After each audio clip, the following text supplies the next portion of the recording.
ഇന്ന് ആഗമന ധ്യാനത്തിൻ്റെ 11-ാം നാൾ. ഒരു രോഗിയായിരിക്കുക എന്നത് നാം ആരും ആഗ്രഹിക്കുന്ന കാര്യമല്ല. എന്നാലോ രോഗമെന്നത് ഒരു യാഥാർത്ഥ്യമാണ്. ഏത് രോഗാവസ്ഥയെയും ജയത്തോടെ നിൽക്കുവാൻ നമുക്ക് ബലം നൽകുന്നത് രോഗികളുടെ നല്ല വൈദ്യനായ യേശു നമ്മുടെ ഉള്ളിലുണ്ട് എന്ന തിരിച്ചറിവ്. അതെ, അവൻ്റെ അടിപ്പിണരാൽ നമുക്ക് സൗഖ്യം ഉറപ്പാണ്. സൗഖ്യദായകനായ യേശു ക്രിസ്തുവിനെ നമുക്ക് ധ്യാനിക്കാം. വചന ധ്യാനത്തിനായിട്ട് ശ്രീമതി റീന ബിജുവിനെയും വചന വായനയ്ക്കായി ശ്രീമതി അനു മൈക്കിളിനെയും സ്വാഗതം ചെയ്യും. ഇന്നത്തെ മോർണിംഗ് ഡിവോഷനായിട്ട് നൽകപ്പെട്ട വേദഭാഗം യെശയ്യാ പ്രവാചകന്റെ പുസ്തകം 53-ാം അധ്യായം 1 മുതൽ 5 വരെ. യെശയ്യാ ചാപ്റ്റർ 53 വേഴ്സസ് 1 to 5. യെശയ്യാ 53 1 മുതൽ 5 വരെ. ഞങ്ങൾ കേൾപ്പിച്ചത് ആർ വിശ്വസിച്ചിരിക്കുന്നു? യഹോവയുടെ ഭുജം ആർക്ക് വെളിപ്പെട്ടിരിക്കുന്നു? അവൻ ഇളയ തൈ പോലെയും വരണ്ട നിലത്തു നിന്ന് വേർമുളയ്ക്കുന്നത് പോലെയും അവന്റെ മുമ്പാകെ വളരും. അവന് രൂപഗുണമില്ല, കോമളത്വം ഇല്ല, കണ്ടാൽ ആഗ്രഹിക്കത്തക്ക സൗന്ദര്യവും ഇല്ല. അവൻ മനുഷ്യരാൽ നിന്ദിക്കപ്പെട്ടും ത്യജിക്കപ്പെട്ടും വ്യസനപാത്രമായും രോഗം ക്ഷീണിച്ചവനായും ഇരുന്നു. അവനെ കാണുന്നവർ മുഖം മറച്ചു കളയത്തക്കവണ്ണം അവൻ നിന്ദിതനായിരുന്നു. നാം അവനെ ആദരിച്ചതുമില്ല. സാക്ഷാൽ നമ്മുടെ രോഗങ്ങളെ അവൻ വഹിച്ചു, നമ്മുടെ വേദനകളെ അവൻ ചുമന്നു. നാമോ ദൈവം അവനെ ശിക്ഷിച്ചും അടിച്ചും ദണ്ഡിപ്പിച്ചും ഇരിക്കുന്നു എന്ന് വിചാരിച്ചു. എന്നാൽ അവൻ നമ്മുടെ അതിക്രമങ്ങൾ നിമിത്തം മുറിവേറ്റും നമ്മുടെ അകൃത്യങ്ങൾ നിമിത്തം തകർന്നും ഇരിക്കുന്നു. നമ്മുടെ സമാധാനത്തിനായുള്ള ശിക്ഷ അവന്റെ മേൽ ആയി, അവന്റെ അടിപ്പിണരുകളാൽ നമുക്ക് സൗഖ്യം വന്നുമിരിക്കുന്നു. ഈ വചനങ്ങളാൽ ദൈവം നമ്മെ അനുഗ്രഹിക്കുമാറാട്ടെ. വീണ്ടും വരുന്ന കർത്താവായ യേശുക്രിസ്തുവിന്റെ നാമത്തിൽ നിങ്ങൾക്കെല്ലാവർക്കും എൻ്റെ സ്നേഹവന്ദനം. ആഗമന ദിനങ്ങളിലെ ധ്യാനത്തിൻ്റെ ഇന്നത്തെ ദിവസത്തെ ചിന്താവിഷയം, he is the only perfect healer. യേശു മാത്രം സമ്പൂർണ്ണ സൗഖ്യദായകൻ. സമ്പൂർണ്ണ സൗഖ്യദായകൻ എന്ന് പറയുമ്പോൾ നമ്മുടെ ശരീരത്തിൻ്റെയും മനസ്സിൻ്റെയും ആത്മാവിൻ്റെയും സൗഖ്യദായകനാണ് യേശു എന്നാണ് നാം മനസ്സിലാക്കേണ്ടത്. ഇതിനാധാരമായിട്ട് നിശ്ചയിച്ചിട്ടുള്ള വേദഭാഗം യെശയ്യാ പ്രവാചകന്റെ പുസ്തകം 53-ാം അധ്യായം 5-ാം വാക്യം. വേദപുസ്തകത്തിലെ ചില പുസ്തകങ്ങളുടെയോ അധ്യായങ്ങളുടെയോ ഒക്കെ താക്കോൽ വാക്യം എന്ന് പറയുന്നത് പോലെ വേദപുസ്തകത്തിൻ്റെ തന്നെ താക്കോൽ അധ്യായമെന്ന് യെശയ്യാവ് 53-ാം അധ്യായത്തെ നമുക്ക് വിശേഷിപ്പിക്കാം. കാരണം it's the key which unlocks the whole story of Jesus Christ. യേശുക്രിസ്തുവിൻ്റെ മുഴുവൻ ചരിത്രവും ഇതിൽ തുറന്ന് കാട്ടിത്തരുന്നു. It's the blueprint of what Jesus would go through in all his life many centuries before his crucifixion. പല പ്രവചനങ്ങളും വളരെ നിഗൂഢമായിരിക്കുമ്പോൾ ഇതിൽ വളരെ വ്യക്തമായി രക്ഷകനെ കാട്ടിത്തരുന്നു. യെശയ്യാവ് 53-ന്റെ 5-ാം വാക്യം, എന്നാൽ അവൻ നമ്മുടെ അതിക്രമങ്ങൾ നിമിത്തം മുറിവേറ്റും നമ്മുടെ അകൃത്യങ്ങൾ നിമിത്തം തകർന്നും ഇരിക്കുന്നു.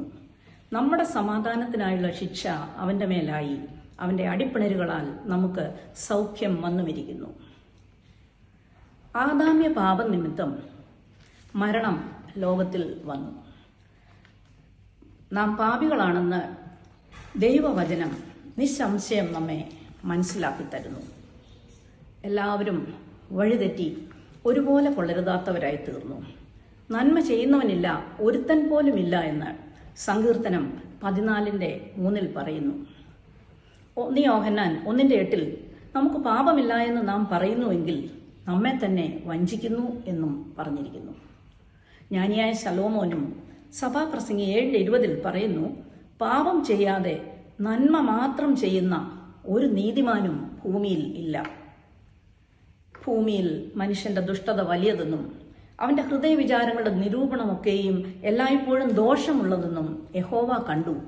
താൻ ഭൂമിയിൽ മനുഷ്യനെ ഉണ്ടാക്കുക കൊണ്ട് അനുതപിച്ചു. അതവന്റെ ഹൃദയത്തിന് ദുഃഖമായി എന്ന് ഉൽപ്പത്തി പുസ്തകം 6-ാം അധ്യായത്തിന്റെ 5-6 വാക്യങ്ങളിൽ നിന്ന് നമുക്ക് കാണാൻ സാധിക്കും. ഞാൻ എന്നേക്കും വാദിക്കയില്ല, എല്ലായ്പ്പോഴും കോപിക്കുകയുമില്ല. അല്ലെങ്കിൽ അവരുടെ ആത്മാവും ഞാൻ സൃഷ്ടിച്ചിട്ടുള്ള ദേഹികളും എൻ്റെ മുമ്പിൽ നിന്ന് ക്ഷയിച്ചു പോകുമല്ലോ എന്ന് യഹോവ പറയുന്നതായി യെശയ്യാ പ്രവാചകന്റെ പുസ്തകം 57:16 നാം കാണുന്നു. താൻ സൃഷ്ടിച്ചിട്ടുള്ള എല്ലാ ദേഹികളുടെയും നാശം ഓർത്ത് ദൈവം ദുഃഖിക്കുന്നു. അതുകൊണ്ട് ദൈവം അതിക്രമങ്ങളാലും പാപങ്ങളാലും മരിച്ചവരായിരുന്ന നമ്മെ ജീവിപ്പിക്കേണ്ടതിന് പാപമറിയാത്ത തൻ്റെ സ്വന്തം പുത്രനെ ആദരിക്കാതെ നമുക്ക് വേണ്ടി അകൃത്യയാഗമായി ക്രൂശ് മരണത്തിന് ഏൽപ്പിച്ചു.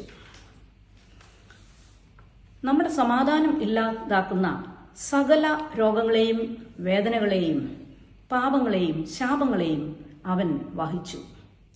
53-ാം അധ്യായത്തിന്റെ 4-ാം വാക്യത്തിൽ സാക്ഷാൽ നമ്മുടെ രോഗങ്ങളെ അവൻ വഹിച്ചു, നമ്മുടെ വേദനകളെ അവൻ ചുമന്നു എന്ന് പറഞ്ഞിരിക്കുന്നു.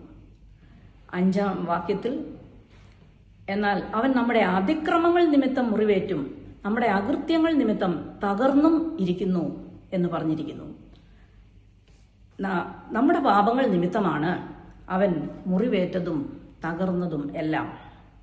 നമ്മുടെ ശാപങ്ങളിൽ നിന്ന് നമ്മെ വിടുവിക്കാൻ അവൻ മരത്തിന്മേൽ തൂങ്ങി നമുക്ക് വേണ്ടി ശാപമായി തീർന്നു എന്ന് ഗലാത്യർ 3:13 വാക്യത്തിൽ പറഞ്ഞിരിക്കുന്നു.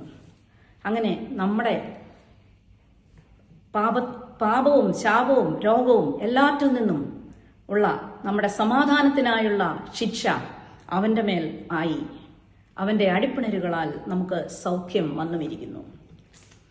ഇനി നാം ചെയ്യേണ്ടത് യേശു നമുക്ക് വലിയ വില കൊടുത്ത് വാങ്ങിത്തന്ന സൗജന്യമായ രക്ഷയെ അവനിൽ വിശ്വസിച്ചുകൊണ്ട് സ്വായത്തമാക്കുക എന്നുള്ളതാണ്.